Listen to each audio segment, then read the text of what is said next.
pate ile masharti imetoka katika wizara ya madini.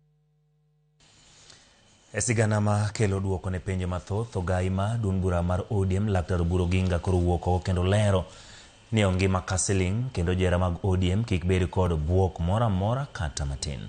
Laktar Oburu ne wacho magi bang' lale wang jopiny kuom kinde manok kolero ni oluwo matut gige duto madhi nyime e dunbura mar ODM e pacho ka mangima. Eric Owenga ni kod ler. Bang' lal kuom kinde manok kende e wang jopiny koro gikone to gai mar dunbura mar ODM Laktar Oburu Oginga nowuok mar chiwo ler ni jopiny kaachiel gi johera mag ODM. Mae rito jopiny bedo kod penjo bura ewi kama entie kaachiel kod ngima mare. Aonge wach moro maduong' agonu mana erokamano maduong' kuom penjo ni ochadwa lal matin kendo mano nyiso ni uhera. Koro bende amor gi mano kendo ahero nyisou ni an kare, ngimana ni kare. Jok mawacho na huyo na onge Kenya ka, an Kenya ka, kendo an kaeri motegno kanana ka matin.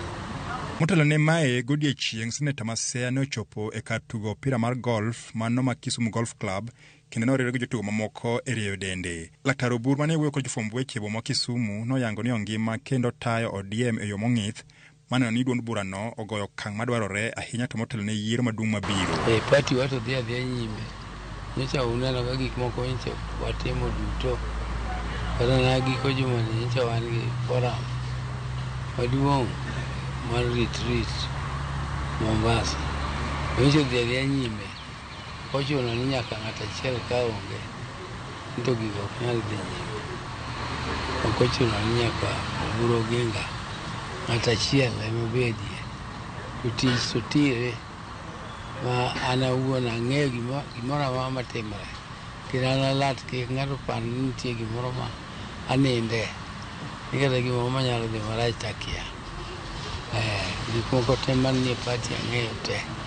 Kendo ang'eyo kaka wachanogi. Kendo an involved e chenro margi te.